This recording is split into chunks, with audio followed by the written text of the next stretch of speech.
Hi, hi viewers, and subscribers. I just gonna check. We have some technical problems. So, am I live or not? Yes or no? Okay. So we are just checking whether we are live or not, and then as soon as we are, I think I am live. But some people may be having difficulty in receiving this, and I expect people to stay patient. And I apologize for being late. And now we'll start it live again. We're going to discuss a couple of questions here. And one of them is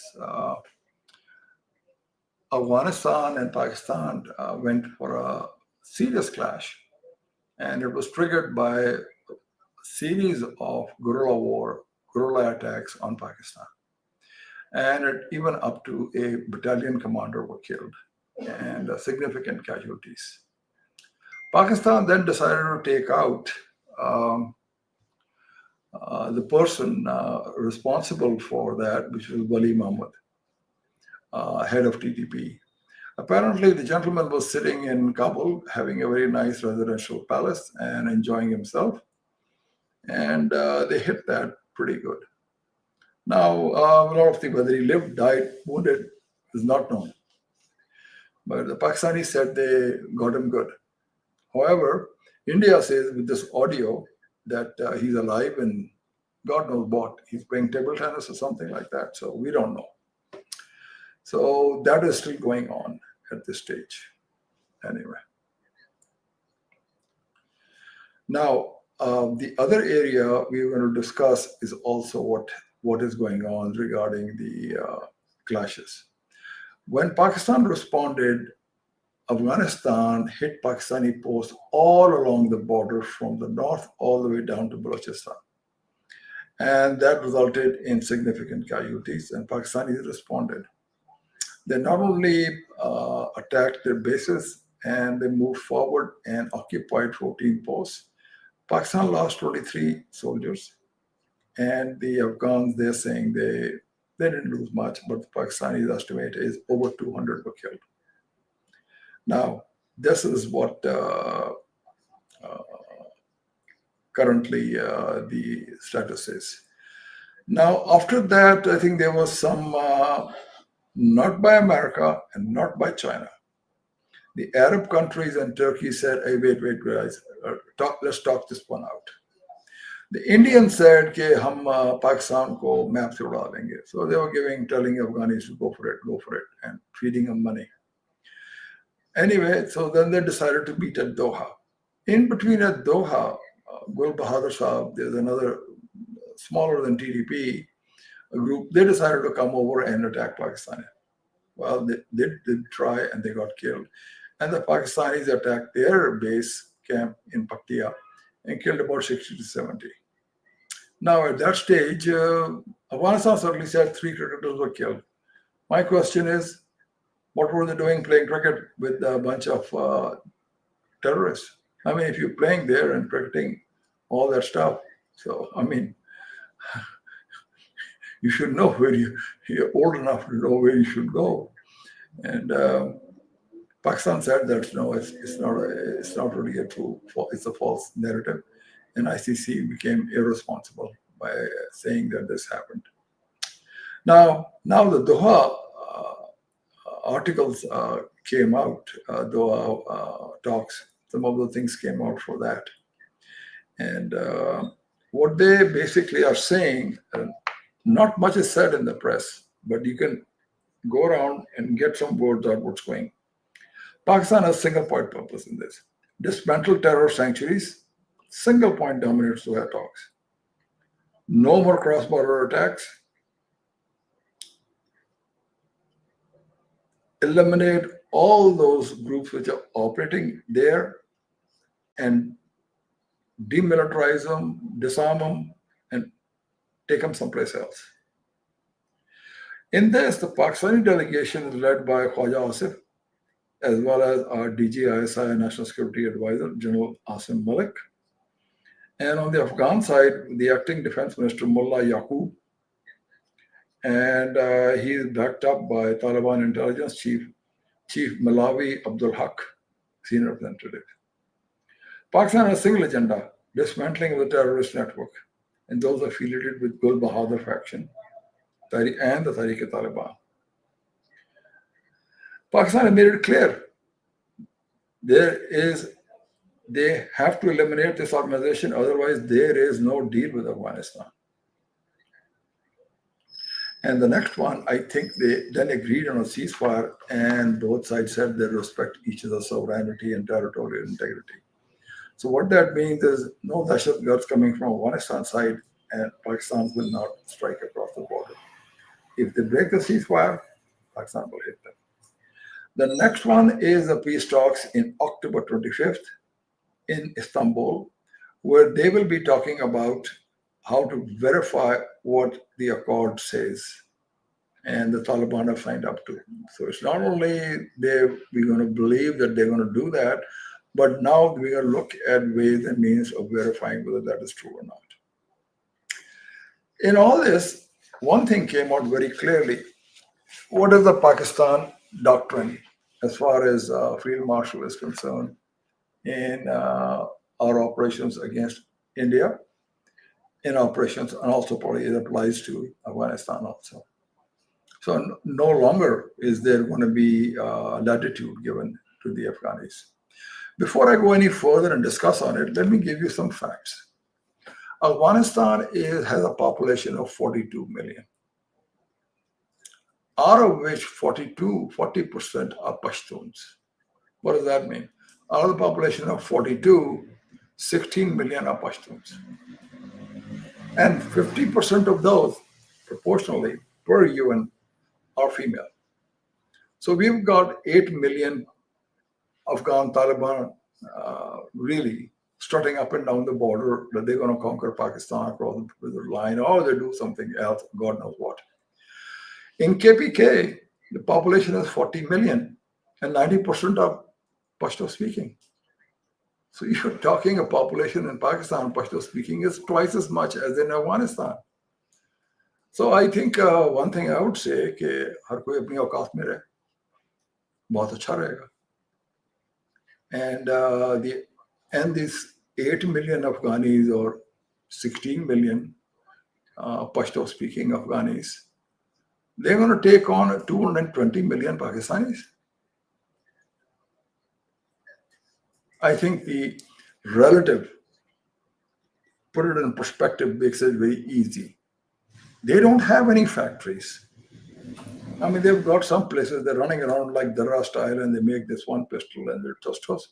But where do you get that metal? The metal is German steel. No German steel? German steel is not coming from Germany. It's steel made here. Who makes it? Pakistan. So they're sitting with a bunch of goats in the middle of the mountains. They need their food, wheat, rice to come from Pakistan, and they're going to fight with Pakistan. So it's kind of ludicrous.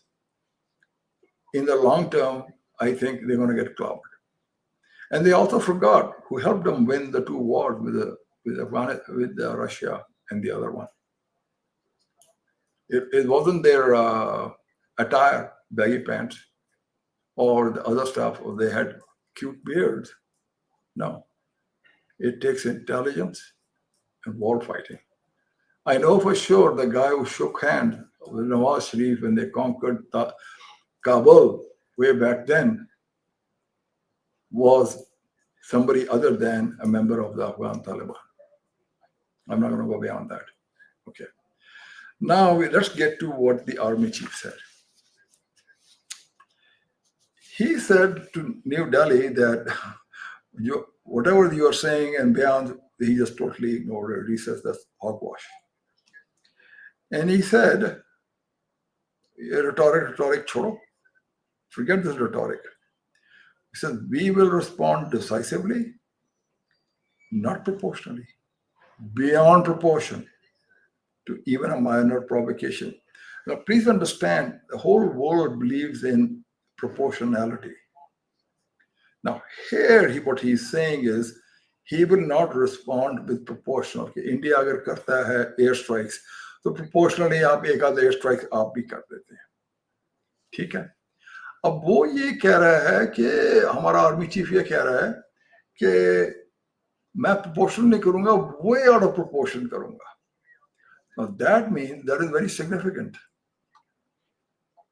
और I would say बहुत ही वो क्या कहते हैं ये, I'm trying to get the Google map going, so just for your reference. Acha, I've got it going. Acha. Now, what does he mean by this dark proportion? And we'll get into that. He said, should a fresh wave of hostilities be triggered, Pakistan would respond much beyond the expectations of the initiators. Matlab, what he's saying is this, कि लोगों की expectations होगी कि हमने ये किया तो पाकिस्तान ने इतना कर लेना, वो कहता है आपकी expectations से ज़्यादा response करूँगा. We will get into that too. वो कहता है, this is very significant, with diminishing distinctions between conflict and communication zones, the reach and lethality of a weapon system will shatter the misconceived immunity of the Indian geographical war space. वो कहते हैं आपका war space आपका जो लगा हुआ है, वो मैं इसमें जाके आपको बताता हूँ.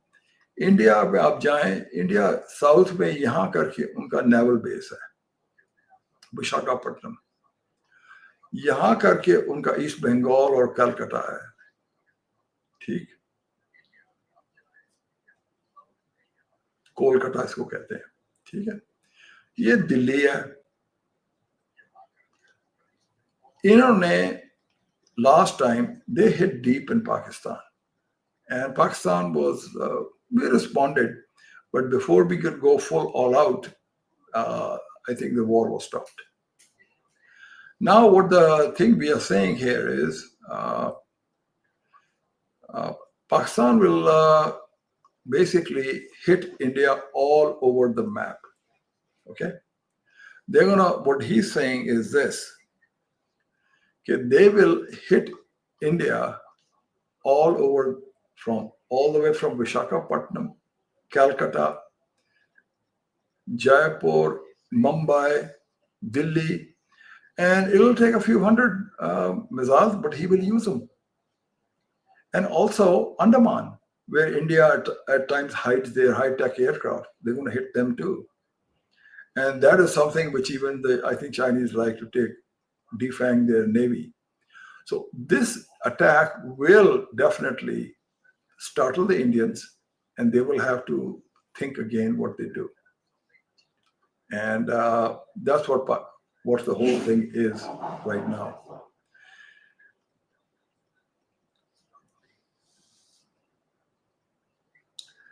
What the army chief, in addition to said that, he says Pakistan, amidst the chaos, successfully emerged as a net regional stabilizer. Our relations with key global and regional powers, particularly Muslim countries, have further strengthened. What that means is Pakistan's role as a pivot for both the United States and China is now embedded. And one thing we should also remember, that Pakistan will have responsibilities in the next phase, what happens now. Okay, and the next one, I think, is the impending war between Iran and America and Israel. And in this case, Pakistan's role will be to prevent the closure of the Gulf of Hormuz. So if you don't remember that, I'm going to point it out again, that part, Straits of Hormuz, that's a little area here, and where 30% of the oil and LPG and everything else flows. And I think with that, what I'll do is now I'll bring Cher Bono to the stage, and she is going to give me tough questions, and hope we'll survive those. Welcome, Cher. All right, so thank you, sir. So that was very interesting conversation. Let's come towards the questions. Firstly, talking about Pakistan-Afghanistan border conflict. Pakistan is basically claiming to have killed over 200 Afghan Taliban fighters while losing 23 soldiers. So, how significant is this escalation, and does it mark the beginning of a broader military campaign? I think in a lot of ways, Pakistan showed its no holds barred. And I think if it Mhm, needs to be a further campaign, it depends on the Afghans. If they decide to pursue this present path using mhm, their 16 students sitting in Afghanistan, they're welcome to. But I think with the amount of lethality of the Pakistan arsenal, their ability to sustain it will be very low. So their losses will be tremendous. And I think that is something they will have to evaluate it. Even with their illogical minds, the logic of mhm. near death always takes over a little bit. The logic of famine, no Pakistani wheat also plays a part. The logic of no rice plays a part. The logic of no livelihood because trade with Pakistan is shut also plays a part. So I think the other realities will override their stupid logic in their brains, and they will begin to realize that they need to do something different. Be a part of the solution, not part of the problem. And we are still warning Kabul of a harsher response. To any future attacks. So, how close are we to full-scale war between the two neighbors? I think अगर full scale for Afghans it may end up looking like a full scale war. For us will be no more Mhm, than a military operation in a small province of Pakistan. mhm, We may not even see anything like that. With Indians, you'll see missile attacks and BrahMos and this and that, and pretty heavy scale armored attacks along the border and this that. In this case, not much. They're mostly hit and run. mhm. Pakistan will focus Yes. on demolishing their ability to fight and Mhm, demoralizing them completely and conduct special operations. And remember one thing: there was something President mhm, Trump said. mhm. He would everybody focused on the Bagram air base. He's asking for it. No, he said bad things are going to happen, and I think that's something they need to focus on. Exactly. Next, Coming towards India's engagement with the Taliban, we have heard that Afghan FM Amir Khan Muttaqi, he has visited to India's Darul Uloom Deoband. Could India be attempting to use soft power, religious diplomacy, and education to reshape its image in the Muslim world? I don't know. Mostly in the Muslim world, it's their economy which makes it one. Otherwise, not much beyond that. But I think they may be using their financial and their power over Deobandi religious group outside Delhi is about 30 kilometers, the headquarters of Deoband. They may be using Mhm. them to perpetuate unrest and fifth generation war in Pakistan. All right. Given India's assertive diplomacy and Afghanistan volatility, how should Pakistan recalibrate its security and foreign policy posture? I think Afghanistan they will deal with very harshly. I think the Mm, kid gloves is over. They have taken them off. So I think you talk, and eventually you do a lathi charge. So in sweet gas, mm, I think Afghanistan talk is gone. Now it's lathi charge and sweet gas. right. I mean, different form of it. Mm, So uh, they have no ability to fight a war, prolonged war. And if they did fight the Russian, mm, it was not there. It was the support from Pakistan which had them and the safe havens. So we know what safe havens can do. So we are not going to allow that on the Afghan side. mm. So All right. So, coming towards the global context and leadership diplomacy, how do this simultaneous crisis, like Afghan border clashes, Iran's defiance, China's export war, how they are reshaping the global power map and Pakistan's role within it. I think as far as the Middle East is concerned and Iran is concerned, America and Mm-hmm. China are on the same page. Even Russia is on the same page. They say Iranians, no more enrichment, enough. So they're all on this one. Uh, There is some difference on the mhm, regime to verify that's happening. Russians are very lax, but mhm. the Chinese, Americans, Europeans, they want intrusive, complete A to Z Libyan style. So war, that's something which the Iranians at the present stage think they're not going to do. And they think they have a lot of confidence in their defense. Magar, it just could be a bluff. And my thing is they're playing a bluff, and I think uh, Americans and Israelis are ready to call them out too. And you can look at that Mhm. because America is trying to shut down the Ukraine war. If not, they're going to let them roll. But they're getting ready to support Israel on the Iran war. America is also moving forward for a defense treaty with, they've done it with Bahrain. They're also moving to do it with Saudi Arabia. And that may be for America's benefit with the Iran war rather than for the Saudi benefit against Israel. So Oh, our Arabs are not mhm. always that smart. Okay. So, coming towards the Iran stance, how does it affect the broader Middle East power equation, especially when Pakistan and Afghanistan are in turmoil? Say that again, the question, I kind of missed it. Okay, sorry. So, basically, it's about the Iran stance.